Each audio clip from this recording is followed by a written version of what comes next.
இந்த நாட்களில் நம்ம வேத வசனத்துக்கு நேராய் கடந்து செல்ல போகிறோம். பிலிப்பியர் எழுதின நிருபம் 3ஆம் அதிகாரம் 12, 13, 14 வசனங்களை நம்ம தியானிக்க போகிறோம். நான் அடைந்தாயிற்று அல்லது முற்றும் தேறினவனானேன் என்று எண்ணாமல் கிறிஸ்து இயேசுவினால் நான் எதற்காக பிடிக்கப்பட்டேனோ அதை நான் பிடித்துக் கொள்ளும்படி ஆசையாய் தொடர்கிறேன். அல்லேலூயா. பிரியமானவர்கள், இங்க நான் பார்க்கிறோம், பவுல் சொல்லுகிற ஒரு காரியம், நான் ஆண்டவரை ஆசையாய் தொடர்கிறேன். எப்படி தொடர்றாரு? ஆசையா, ஆண்டவர் மேல ஒரு ஆசை, ஆண்டவர் மேல ஒரு வாஞ்சை, ஆண்டவர் மேல ஒரு தாகம், ஆசையாய் தொடர்கிறேன் அப்படின்னு சொல்றாரு. அப்ப நீங்க சபைக்கு வரும்பொழுது, ஆராதனைக்கு வரும்பொழுது ஆண்டவர் மேல எப்படி வரணும்? ஆசையாய் தொடர்கிறேன். கட்டாயத்தினால் அல்ல, விசனமா அல்ல, ஏதோ கடமைக்காக அல்ல. நம்ம ஆண்டவரை தொடரும் பொழுது அந்த விசுவாசத்தில் எப்படி இருக்கணும்? ஒரு வாஞ்சையா, ஏக்கமா, தாகமா, ஆசையாய் தொடர்கிறேன் என்று சொல்லுகிறார். இன்னைக்கு நம்முடைய வாழ்க்கையில் யாரெல்லாம் ஆண்டவர் மேலே ஒரு தாகத்தோடு ஆசையாய் தொடர்கிறீர்களோ, கர்த்தர் நிச்சயமாக நம்ம வாழ்க்கையில் பெரிய காரியத்தை செய்வார். நீங்கள் வேதத்தில் யாரெல்லாம் ஆசையாக தொடர்ந்தாங்களோ, நீங்கள் பைபிள் அப்படியே புரட்டி பாருங்களேன். ஆபிரகாம், ஏனோக்கு, நோவா, யாக்கோபு, யோசேப்பு, தாவீது, இவருடைய வாழ்க்கையெல்லாம் ஆண்டவரை வாஞ்சையாக தொடர்ந்த நிமித்தம் ஒவ்வொருவரையும் கர்த்தர் உயர்த்தி வைத்தார். இன்னைக்கு இந்த வசனத்தை நம்ம தியானிக்கிற வேளையில், நான் அடைந்தாயிற்று அல்லது முற்றிலும் தேறினவனானேன் என்று எண்ணாமல், இல்லையா? நான் எல்லாம் ஆண்டவருக்குள்ளே வளர்ந்துட்டேன், ஆண்டவரை நிறைய தேடிட்டேன், நான் நிறைய ஜெபம் பண்ணிட்டேன் அப்படின்றது இல்லை. நம்ம பிந்தினவைகளை நினைக்காம, இதுவரை செய்து ஆண்டவருக்காக நான் நிறைய கொடுத்துட்டேன் அப்படின்னு நினைக்காம, இனி பின்னானவைகளெல்லாம் மறந்து ஆண்டவருக்காக இனி நான் இன்னும் அதை அன்பு கூறணும். அன்பு கூறுவேன் இன்னும் அதிகமாய். அப்போ ஆண்டவரை நம்ம எப்படி தொடர்கிறோம், இதுதான் இன்றைக்கி செய்தி. ஆண்டவரை நான் எப்படி தொடர்கிறேன்? வாஞ்சையாக தொடர்கிறோமா? தாகமாக தொடர்கிறோமா? ஏக்கமாக தொடர்கிறோமா? ஆனால் பிசாசு ஒரு பக்கம் மைண்டை டைவெர்ட் பண்ணி, அவன் உலகத்தை தொடரும்படியாக, பேருக்காக ஆண்டவரை தொடரும்படியாக, முழு இருதயமும் உலகத்தின் மேலே போகும்படியாக பிசாசு மைண்டை மாற்றி விட்டுடுறான், ட்ராக்கை மாற்றி விட்டுடுறான். இது பிசாசனுடைய திட்டமாக இருக்கிறது. ஒரு பக்கம் ஆண்டவரை தேட விடாதபடி உலகத்தின் பக்கமாய் பிசாசு மைண்டை மாற்றி விட்டுடுறான். ஒரு சிலர் வேலைன்னு ஓடுறாங்க, ஒரு சிலர் உலக உறவுகளுடைய ப்ரோக்ராம்ஸ், இல்லையா, செலிப்ரேஷனை தேடி ஓடுறாங்க. ஒரு சிலர் மற்ற காரியங்களை, உலக சிற்றின்பங்களை நாடி தேடி ஓடுறாங்க. ஆனால் நீங்கள் இன்றைக்கி யாரை எப்படி தேடுறீங்க? நம்ம தேவனாகிய கர்த்தரை எப்படி தேடுறீங்க? வேத வசனத்தை எப்படி தேடுறீங்க? கைகளை உயர்த்தி தலையில் சொல்லுவோம். எபேசியர் 5:1 பார்க்கும்போது, நீங்கள் பிரியமான பிள்ளைகளைப் போல தேவனை பின்பற்றுங்கள். எப்படி பின்பற்றணுமா? நம்ம பிரியமான பிள்ளைகளைப் போல தேவனை பின்பற்றணும், வாஞ்சியா பின்பற்றணும். நான் தொடர்கிறேன் அப்படின்றார். அதே நீங்கள் 14வது வசனத்தில் பாருங்களேன். கிறிஸ்து இயேசுவுக்குள் தேவன் அழைத்த பரம அழைப்பின் பந்தய பொருளுக்காக லக்கை நோக்கி தொடர்கிறேன். 12ஆம் வசனத்திலையும் பிலிப்பியர் 3:12 பார்த்தீங்கன்னா, நான் தொடர்கிறேன் அந்த வேர்டு வருது. 14வது வசனத்திலையும் லக்கை நோக்கி தொடர்கிறேன், இல்லையா? இன்னைக்கு நாம் எதை தொடர்ந்து போகிறோம், அதுதான் இன்னைக்கு வார்த்தை. இன்னைக்கு நீங்கள் எதை தொடர்ந்து போகிறீங்க? உங்களுடைய லைஃப்பில் நீங்கள் எதை தொடர்ந்து போகிறீங்க? எது உங்களை இழுக்குது? எது உங்களை கவர்ச்சிக்குது? எதுக்கு நீங்கள் அடிமைப்பட்டு ஓடுறீங்க? கொஞ்சம் யோசித்து பாருங்கள். இன்றைக்கி ஆண்டவரை தொடர்றோமா? ஆண்டவருடைய பிரசன்னத்தை தொடர்றோமா? தொடர்ச்சியான ஆண்டவரை தேடுகிற ஒரு அனுபவம் நம்முடைய வாழ்க்கையில் இருக்குதா? வேதத்தில் நம்ம பார்க்கும்போது ஓசியா 6ஆம் அதிகாரம் 3வது வசனம். அப்பொழுது நாம் அறிவடைந்து கர்த்தரை அறியும்படி தொடர்ந்து போவோம். கர்த்தரை அறியும்படி நாம் என்ன செய்வோம்? தொடர்ந்து போவோம். கர்த்தரை நம்ம அறிவடையணும், நம்ம ஞானம் அடையணும், நம்ம அபிஷேகத்தை பெற்றுக்கொள்ளணும், கிருபையை பெற்றுக்கொள்ளணும் அப்படின்னா கர்த்தரை அறிந்து கொள்ளும்படியாக தொடர்ந்து போவோம். இன்னைக்கு எத்தனை பேர் ஆண்டவரை நீங்கள் தொடர்ந்து போகிறீங்க? ஜெபிக்கிறதுல, கொடுக்கறதுல, ஊழியம் செய்கிறதுல, ஆண்டவருக்காக நிற்கிறதுல, ஆண்டவருக்காக சாட்சியாக வாழறதுல, குடும்பமாக கர்த்தரை சேவிக்கிறதுல, கர்த்தருக்கென்று ஒரு தொடர்ச்சியான ஒரு அனுபவம் நமக்கு இருக்கணும். எங்கேயோ நம்ம ஸ்ட்ரகிள் ஆகி நின்றுடுறோம். போன மாதம் நான் நல்லா ஜெபம் பண்ணேன், இந்த மாதம் அந்த போன மாதம் ஜெபித்த திருப்தியிலேயே நாம் இருந்துடுறோம். போன மாதமுள்ள ஒரு வாரம் கூட நான் ஆலயத்துக்கு நிற்கலை. இந்த மாதம் எப்படி? அப்போ கடந்த கால அனுபவங்களே நம்ம திருப்தி அடைஞ்சிடக்கூடாது. எத்தனை பேர் ஆமேன்னு சொல்கிறீங்க? இப்போ இந்த மாதத்தில் நான் ஆண்டவரை தேடணும். நான் அப்போ ஜெபம் பண்ணேன், அப்போ ஊழியம் செஞ்சேன், அப்போ நான் கர்த்தரை ஆராதித்தேன், அப்போ நான் ஆண்டவருக்காக வைராக்கியமாக இருந்தேன். இப்போ எப்படி இருக்கிறேன்? இப்போவும் நம்ம ஆண்டவரை தொடர்கிறதுல நம்ம பின்வாங்கவே கூடாது. அப்போ நம்ம நல்லா ஆண்டவருக்கு சாட்சியாக வாழ்ந்துட்டு இப்போ நம்ம டவுன் ஆகிட்டோம்னா அதில் ஒரு பெரிய சாட்சி இல்லை. ஒரு நாளும் ஆண்டவரை நம்ம விட்டுறக்கூடாது. அல்லேலூயா. வேதத்தில் அதுதான் பார்க்குறோம் பாருங்க. நான் அறிவடையும்படி தொடர்ந்து போவோம். தொடர்ந்து ஆண்டவரோடு கூட அந்த பிரசனத்திலேயே நாம் இருக்கணும். சங்கீதம் 63:8 நம்ம பார்க்குறோம் ஒரு வசனத்தை. என் ஆத்துமா உம்மை தொடர்ந்து பற்றி கொண்டிருக்கிறது.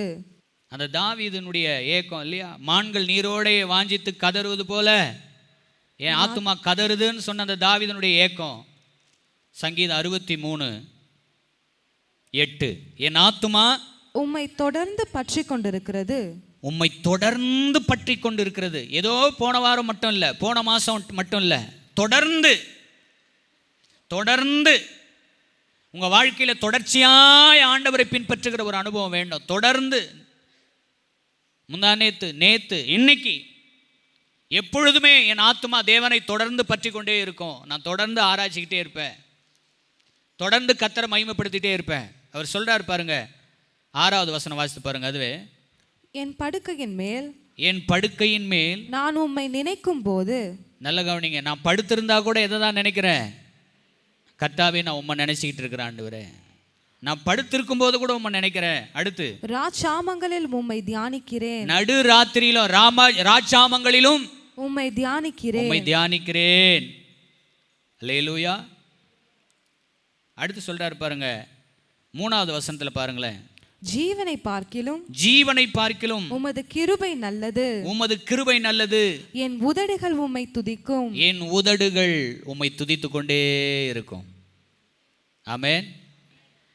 அப்போ தொடர்ச்சியா ஆண்டவரை தேடக்கூடிய ஒரு அனுபவத்துக்குள்ள நாம வரணும். நான் தொடர்ந்து வருவேன் ஆண்டவரே, தொடர்ந்து உம்மை நேசிப்பேன் ஆண்டவரே. ரூத் பார்த்தீங்கன்னா நகோமிய தொடர்ந்து வந்துக்கிட்டே இருந்தா, இடையில நிக்கல அவ. அந்த ரூத் அம்மா என்ன பண்ணாங்க?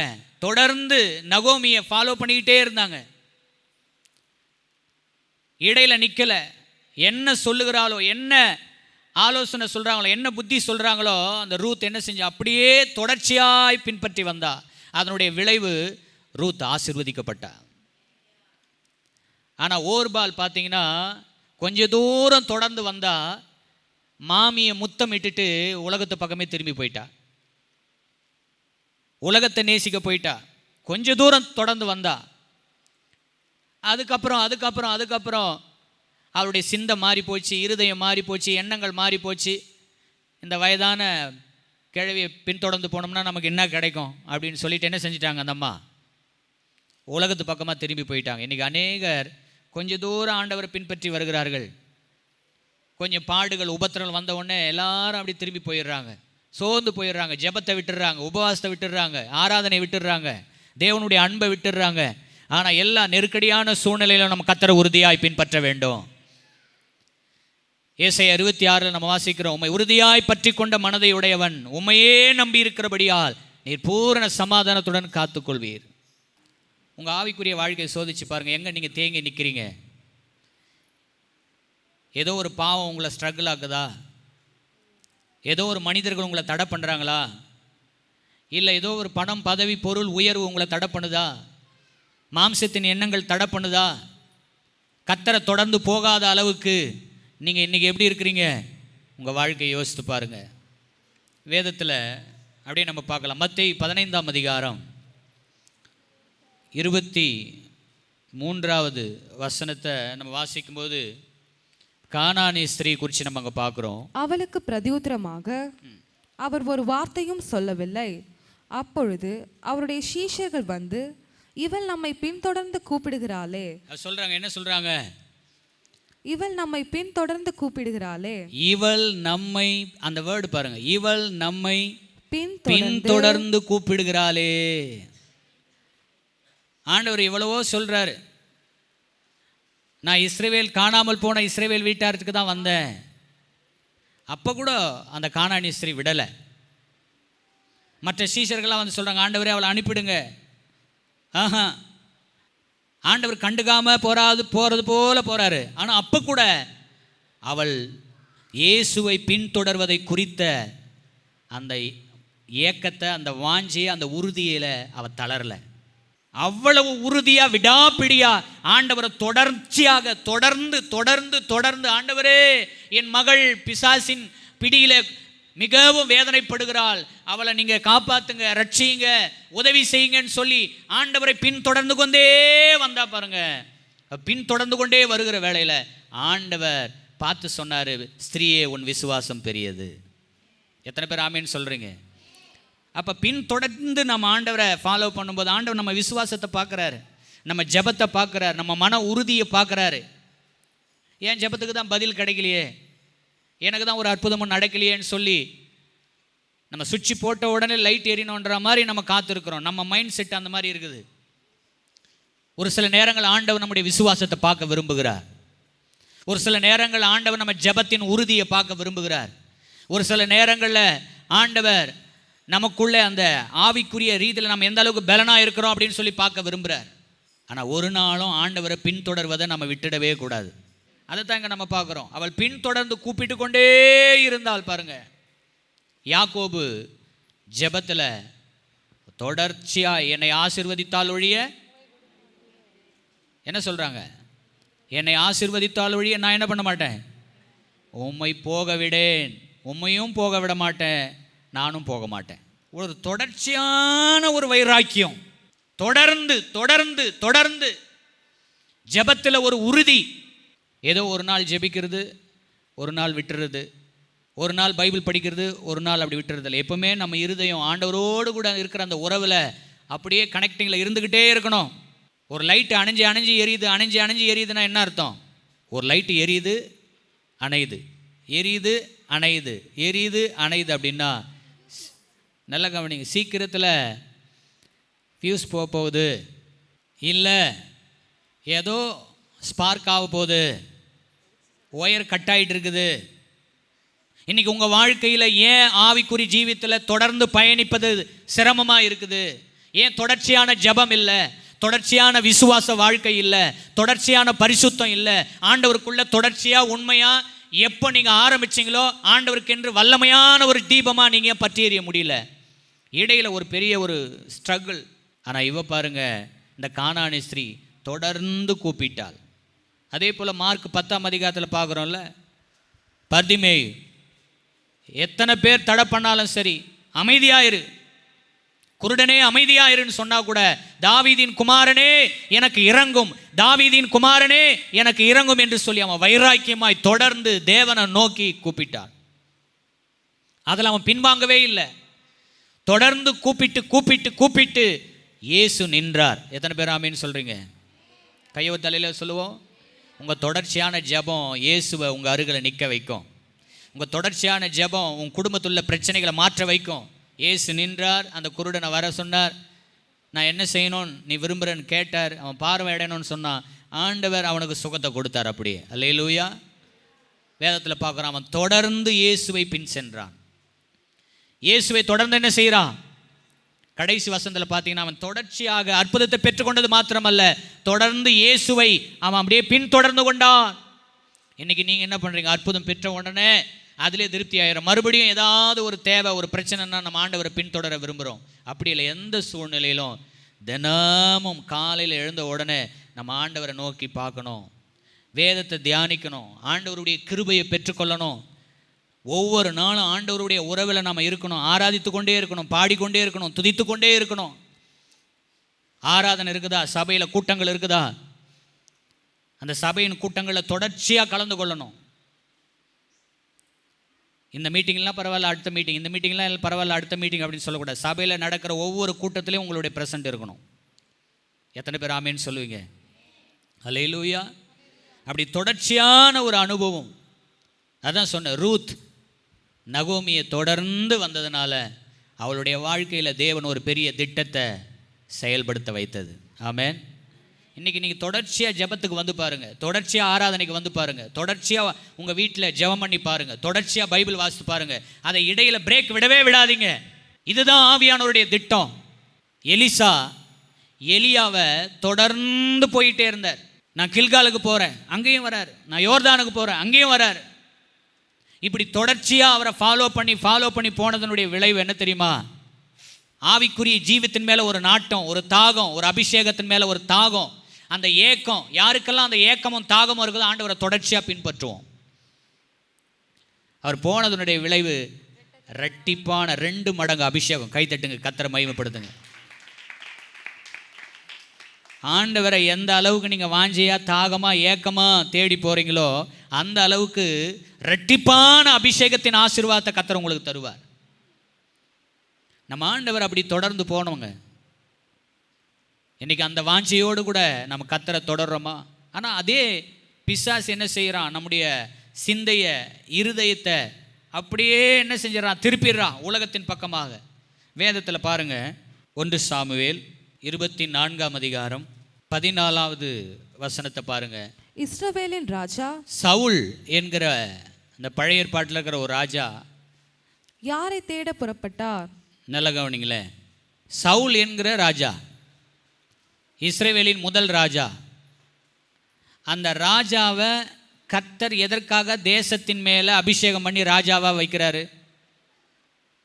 சொல்லுங்க, கவனிக்கிறீங்களா? ஒரு ராஜா இஸ்ரவேல் தேசத்துக்கு ராஜாவாக அபிஷேகம் பண்ணி ஆண்டவர் எதுக்காக வைக்கிறாரு? அந்த ராஜாங்கத்தை நடத்தணும், அந்த மக்களை பார்க்கணும், அந்த ராஜாங்கத்துக்கு என்ன தேவைன்றதை பார்க்கணும், தன் ராஜ்யத்தை நல்ல ஆசீர்வாதமாக கட்டி எழுப்பணும். இதுதான் அந்த ராஜாவினுடைய நினைப்பாக இருக்கணும். ஆனால் இங்கே ஒரு மனிதன், இங்கே சவுல் என்கிற முதல் ராஜா, அவனுடைய சிந்தை எப்படியா மாறிவிட்டது என்பதை நீங்கள் பாருங்கள். 1 சாமுவேல் 24:14 வாசிங்க. இஸ்ரவேலின் ராஜா யாரை தேட புறப்பட்டார்? யாரை தேட புறப்பட்டார்? ஒரு செத்த நாயையா? ஒரு தெள்ளு பூச்சியையா? நீர் யாரை பின்தொடர்கிறீர்? கவனிக்கிறீங்களா? அந்த வேர்டு பாருங்க, நீர் யாரை பின்தொடர்கிறீர். ஏங்க, கோலியாத்தை யார் கொல்லுவா அப்படின்னு சொல்லி ஒரு பெரிய போராட்டம் நடக்குது. 40 நாள் அந்த பெலிஸ்திய வந்து சவால் விட்டுட்டு போகிற நேரத்தில் தாவீது தைரியமாக போய் விசுவாசத்தோடு கோலியாத்தை அவன் கொன்று போட்டான். கையை தலையில் சொல்லுவோம். இப்போது அங்கேருந்து அவன் வெற்றி வாகை சூடி வரும்பொழுது இஸ்ரவேல் மக்கள் எல்லாம் என்ன பாட்டு பாடிட்டாங்க? சவுல் கொன்றது 1000, தாவீது கொன்றது 10000 பாட்டு பாடிட்டாங்க. இந்த வார்த்தை அந்த சவுலுடைய இருதயத்தை மிகவும் வேதனைப்படுத்துச்சு. என்ன பாட்டு? எனக்கு மட்டும் 1000, தாவீதுக்கு 10000. நான் தானே ராஜா, என்ன புகழ்ந்து பாடாம இந்த தாவீதை புகழ்ந்து இந்த ஜனம் பாடுதே அப்படின்ற அந்த பொறாமை, அந்த வெறி வந்துருச்சு. இப்போ அந்த சவுலுடைய இருதயம் எல்லாம் எப்படி இந்த தாவீதை என்ன பண்ணணும்? க்ளோஸ் பண்ணணும். அவனுடைய சிந்தை நாட்டை காப்பதை அவனுடைய சிந்தை போகலை, நாட்டை காப்பாற்றுறதுக்கு போகலை, ஜனங்களுடைய இருதயத்தின் தேவைகள் என்னன்றதுக்கு போகலை, மற்ற எல்லா அலுவலையும் விட்டுட்டார். சவுல் மற்ற எல்லா அலுவலையும் விட்டுட்டு இந்த தாவீதை தேடி தேடி தேடி கொலை செய்யும்படியாக அவன் திட்டம் பண்ணி கூட அநேக நூற்றுக்கணக்கான போர்ச்சேவர்களை கூட்டிட்டு காடு மேடு எல்லாவற்றிலும் சுற்றி திரிகிறான். தாவீது அங்கே இங்கே ஓடி அலைந்து என்ன பண்ணுறான்? குகைகளிலும் மலைகளிலும் காடுகளிலும் அவன் ஒளிந்து கொள்கிறான். அப்போ ஒரு இடத்துல தாவீது சொல்லக்கூடிய ஒரு வார்த்தை தான் இந்த வார்த்தை. 1 சாமுவேல் 24:14 வாசிங்க. இஸ்ரவேலின் ராஜா, இஸ்ரவேலின் ராஜா, நீ இஸ்ரவேலின் ராஜா, நீ இஸ்ரவேல்ல இருக்கக்கூடிய ஜனங்களுக்கு சேவை செய்யணும், திட்டம் பண்ணணும், என்ன பெரிய காரியங்கள் இருக்கிறது. அதெல்லாம் விட்டுட்டு யாரை தேட புறப்பட்டீர்? யாரங்க தேடிட்டு இருக்கிறோம்? அடுத்து ஒரு செத்த நாயையா? ஒரு செத்த நாயையா? ஒரு தெள்ளு பூச்சியையா? நாம எதை நோக்கி பயணம் செய்கிறோம்? இன்னைக்கு நமக்கு ஆண்டவர் எவ்வளோ காரியத்தை, முக்கியமான காரியத்தெல்லாம் நம்ம வாழ்க்கையில் கர்த்தர் கொடுத்து வச்சிருக்கிறார். ஆனால் அதெல்லாம் விட்டுட்டு செத்த நாய் மாதிரி நம்ம என்ன பண்ணுறோம்? தேவையில்லாத அலுவல்களில் நாடி ஓடிக்கிட்டு இருக்கிறோம். கையொரு தலையில் சொல்லுவோம். இன்றைக்கி உங்களுக்கு எவ்வளோ வேலை இருக்குது. ஆனால் அந்த வேலை, ஆவிக்குரிய வேலையெல்லாம், முக்கியத்துவமான வேலையெல்லாம் விட்டுட்டு நம்ம எங்கள் தேவையில்லாதது பின்தொடர்ந்து போய் கொண்டு இருக்கிறோம். அது கடவுளுக்கு பிரியமில்லாத காரியம். இன்றைக்கி உங்கள் வாழ்க்கையை யோசித்து பாருங்கள். நமக்கு ஜெபிக்க வேண்டிய வேலை இருக்குது, பைபிள் படிக்க வேண்டிய வேலை இருக்குது, ஆராதிக்க வேண்டிய வேலை இருக்குது, ஊழியம் செய்ய வேண்டிய வேலை இருக்குது, ஆண்டவருக்காக நிறைய காரியம் செய்ய வேண்டிய வேலை இருக்குது. ஆனால் இன்றைக்கி நாம் எதை பின்தொடர்ந்து போய் கொண்டு இருக்கிறோம்? சவுலுக்கு நிறைய வேலை இருக்கிறது ராஜாங்கத்தில். ஆனால் தாவீதை பின்தொடர்ந்து எப்படியாகிலும் கொலை செய்ய வேண்டும் என்றே சுற்றி திரிந்து கொண்டு இருக்கிறார். இது நல்ல காரியமா? இன்னொரு வசனத்தை கூட பாருங்க. 1 சாமுவேல் 26:18 வாசித்து பாருங்களேன்.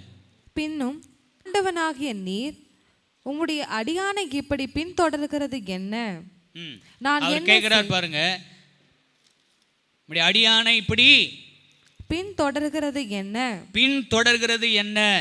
நான் என்ன செய்தேன்? அவர் கேட்கிறார் பாருங்க, பின்னும் என் ஆண்டவனாகிய நீர் உம்முடைய அடியானை இப்படி பின்தொடர்கிறது என்ன? ஐயா, எந்த காரியத்தை பின்தொடர்ந்து போயிட்டு இருக்கிறோம்? அடுத்து சொல்றாரு, நான் என்ன செய்தேன்? என்னிடத்தில் என்ன பொல்லாப்பு இருக்கிறது? பாருங்க, கேட்குறேங்க, என்கிட்ட என்ன பொல்லாப்பு இருக்குது? என்னையே நீங்கள் பின்தொடர்ந்து இப்படி கொலை செய்ய தேடுறீங்க? பிரியமானவர்களே, இன்னைக்கு நீங்கள் எதை பின்தொடர்றீங்க? இருக்கிற வேலையை விட்டுட்டு, இருக்கிற முக்கியத்துவமான காரியத்தை விட்டுட்டு, உலக பிரகாரமான தேவையில்லாத காரியத்தில் கவனம் செலுத்திட்டு பேசிக்கிட்டு நாட்களை நேரத்தை கழிச்சிக்கிட்டு இருக்கிறீங்களா? உங்கள் ஆசீர்வாதத்தை இழந்து போகிறீங்க. ஜெபத்தை விட்டுட்டு மற்றதுக்கு மேலே நாட்டம் கொள்றீங்களா? உங்கள் ஆசீர்வாதத்தை இழந்து போகிறீங்க. வேத வசனத்தை விட்டுட்டு பைபிள் படிக்கிறது, ஆண்டவர் வேத வசனத்தில் இரவும் பகலும் தியானிக்கிறத விட்டுட்டு வேற எதையோ தியானிச்சுக்கிட்டு இருக்கிறீங்களா? உங்கள் ஆசீர்வாதத்தை இழந்து போகிறீங்க. தேவனுடைய சமூகத்தை விட்டுட்டு வேற எங்கேயோ உட்கார்ந்து இருக்கிறீங்களா? உங்கள் ஆசீர்வாதத்தை இழந்து போகிறீங்க. ஆண்டவரோடு கூட ஆண்டவருக்கென்று போய் ஊழியம் செய்து அநேக பாவத்திலையும் சாபத்திலும் வாழ்கிற மக்களை விடுதலையாக்கும்படியாக கர்த்தர் உங்களை தெரிஞ்சுக்கிட்டாரு. ஆனால் நம்ம வேற எங்கேயோ ஓடிக்கிட்டு இருக்கிறோம். இன்னைக்கு நம்ம எதை பின்தொடர்கிறோம்? கைகளை ஒரு தலையில் சொல்லலாமா? இந்த கானானிய ஸ்திரீ குறித்து பார்த்தோம், பர்திமை குருடனை குறித்து பார்த்தோம். அவங்க ஆண்டவரை தொடர்கிறதுல இமியளவும் அவங்க ட்ராக்கை மாற்றலை. அதன் மூலமாக அவங்க பெற்றுக்கொண்ட ஆசீர்வாதம் மிகப்பெரியது. ரூத் நகோமியை பின்தொடர்ந்தே தன் தரிசனத்தில் உறுதியாக இருந்தா. அதன் நிமித்தமாக ரூத் பெற்றுக்கொண்ட ஆசீர்வாதம் மிகப்பெரியது. எலிசா ஏலியாவை பின்தொடர்ந்து போய்கிட்டே இருந்தார். அதன் மூலம் எலிசா பெற்றுக்கொண்ட ஆசீர்வாதம் மிகப்பெரியது. இன்னைக்கு உங்கள் வாழ்க்கையில் நீங்கள் எத்தனை பேர் உறுதியாக ஆண்டவரை பின்தொடர்றீங்க? கையை தலையில் சொல்லுவோம். அல்லேலூயா. ஜெபத்தை, ஆவிக்குரிய காரியத்தை பின்தொடர்றீங்களா? வேதத்தில் இன்னொரு வசனத்தை நம்ம வாசிக்கலாம். யோவான் 21ஆம் அதிகாரம். அவனை கண்டு பேதுரு இயேசுவை நோக்கி, இப்போ யோவானுடைய காரியங்களை அறிந்து கொள்ளும்படியாக பேதுரு இயேசாமி கிட்ட கேட்குறார், ஆண்டவரே இவன் காரியம் என்ன? என்ன சொல்றாரு? இவன் காரியம் என்ன என்றான். என்ன என்றார்? அதற்கு இயேசு சொல்றாரு, நான் வருமளவும் இவன் இருக்க எனக்கு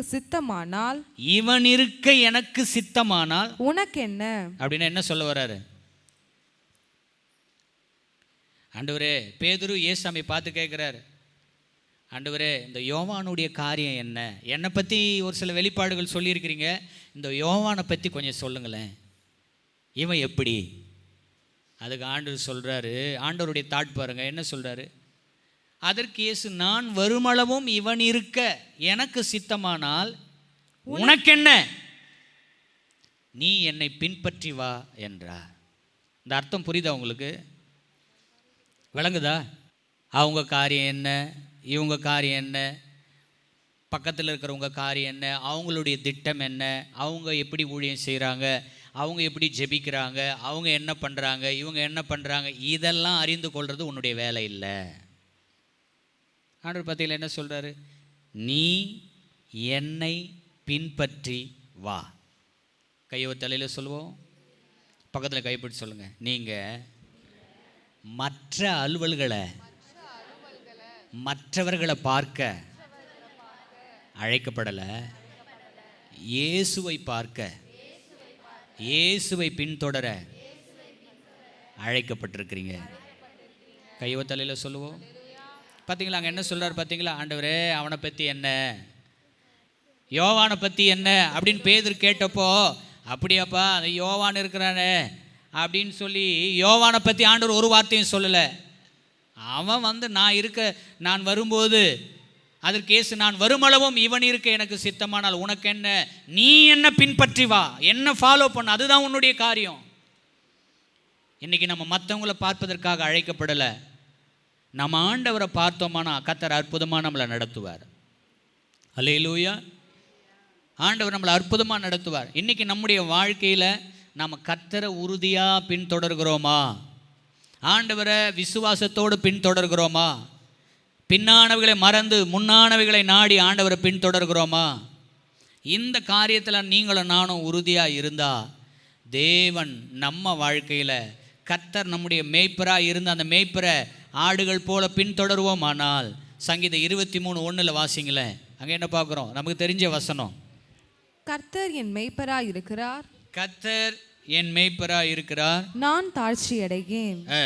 அவர் என்னை புல்லுள்ள இடங்களில் மேய்த்து, அவர் என்னை புல்லுள்ள இடங்களில் மேய்த்து, அமர்ந்த தண்ணீர்கள் அண்டையில் என்னை கொண்டு போய் விடுகிறார், அமர்ந்த தண்ணீர்கள் அண்டையில் என்னை கொண்டு போய் விடுகிறார்.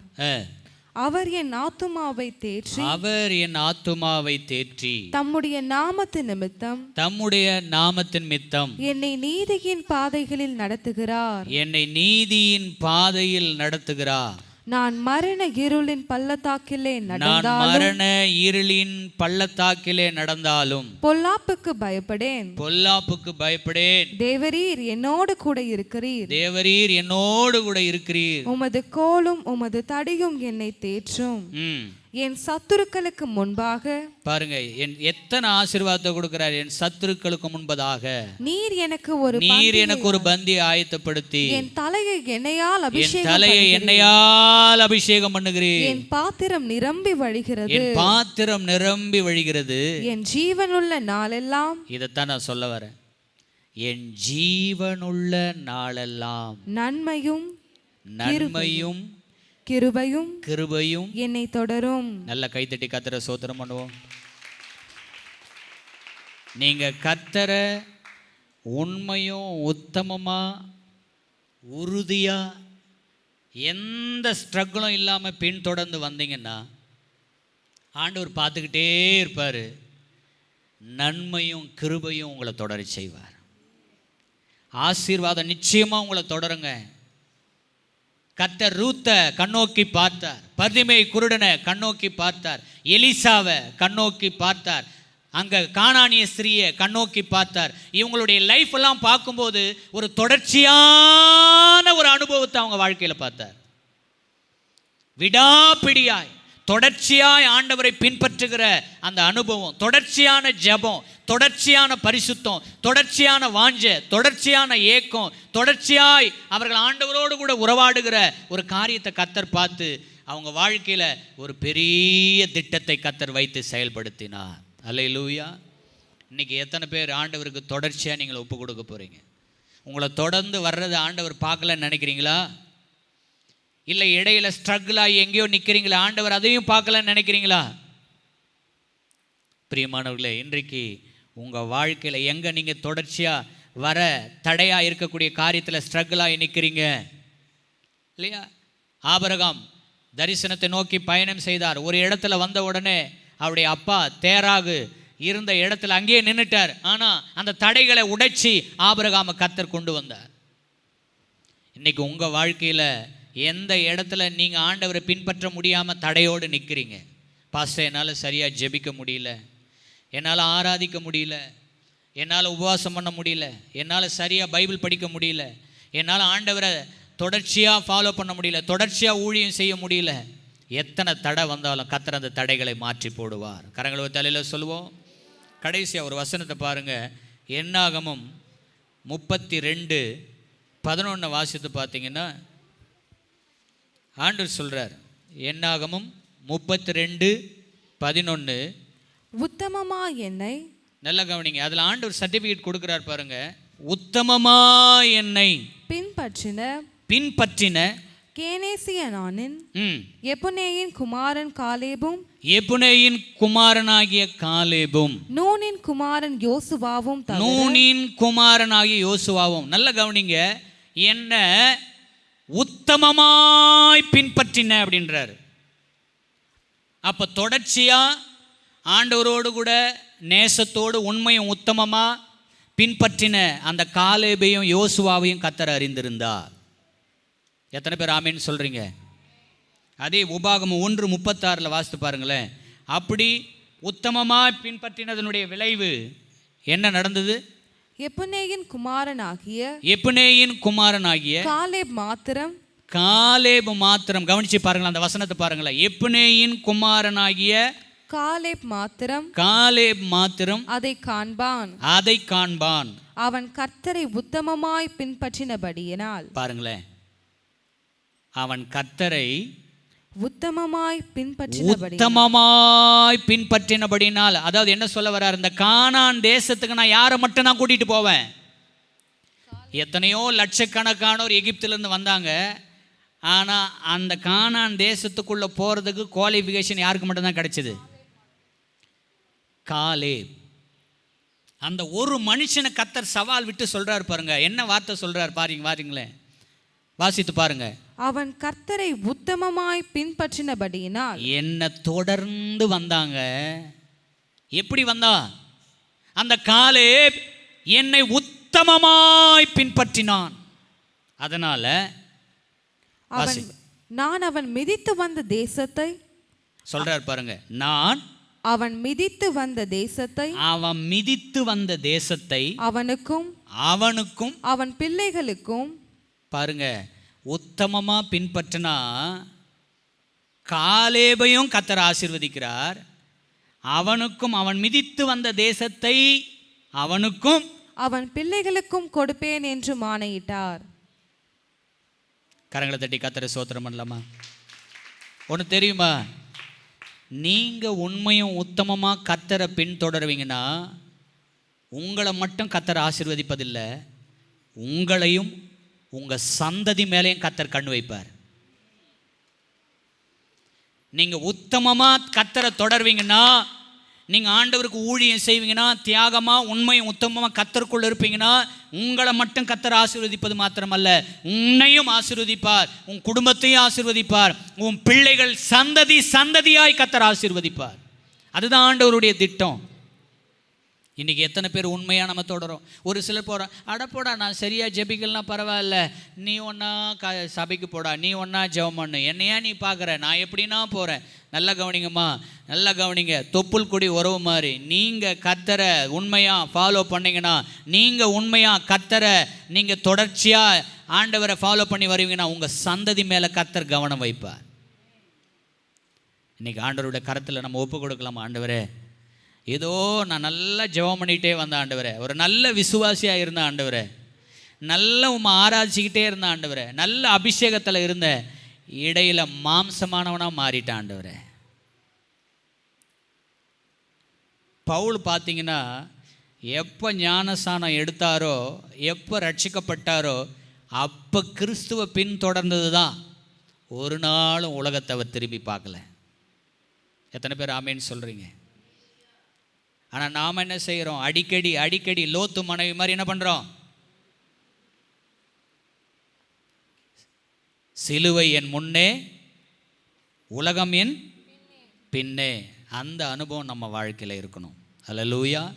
அடிக்கடி உலகத்தை திரும்பி திரும்பி பார்த்துக்கலாம் அப்படின்னு சொல்லிட்டு லோத்து மனைவி மாதிரி திரும்பி பார்த்தோம்னா நம்ம ஆசீர்வாதத்தை இழந்து போயிடுவோம். இன்றைக்கி ஒரு மன உறுதி நமக்குள்ள வேண்டும், ஒரு சவால் வேண்டும். அந்த பிலிப்பியர் 3ஆம் அதிகாரத்துக்கு வந்தவங்க அந்த வசனத்தை வாசித்து முடிக்கலாம். நன்மையும் கிருபையும் கர்த்தர் உங்கள் வாழ்க்கையில் தொடர செய்வா. மறுபடியும் அந்த வசனத்தை வாசித்து முடிக்கலாமா? நான் அடைந்தாயிற்று. பிலிப்பியர் 3ஆம் அதிகாரம்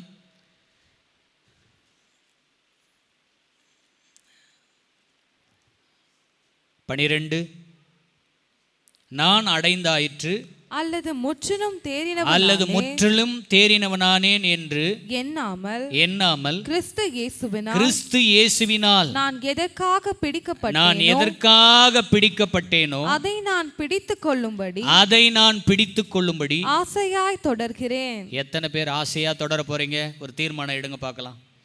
ஆண்டவர் என்னை எதுக்காக பிடிச்சாரோ, ஆண்டவர் என்ன அவருடைய ஊழியத்தை செய்ய பிடிச்சிருக்கிறாரா, சபையில் சாட்சியாக இருக்க பிடிச்சிருக்கிறாரா, ஒரு ஜெப வீராங்கனையாக பிடிச்சிருக்கிறாரா, அவருக்காக தோள் கொடுக்க பிடிச்சிருக்கிறாரா,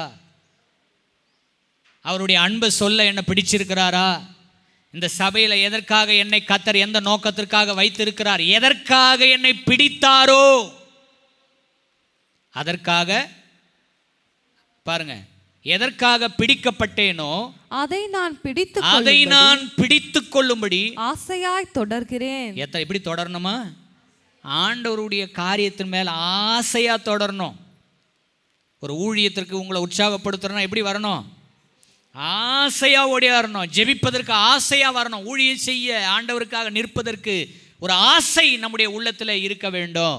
அடுத்து பாருங்க 14வது வசனம். கிறிஸ்து இயேசுவுக்குள் தேவன் அழைத்த பரம அழைப்பின் பந்தய பொருளுக்காக லக்கை நோக்கி தொடருகிறேன். எத்தனை பேர் தொடர போறீங்க?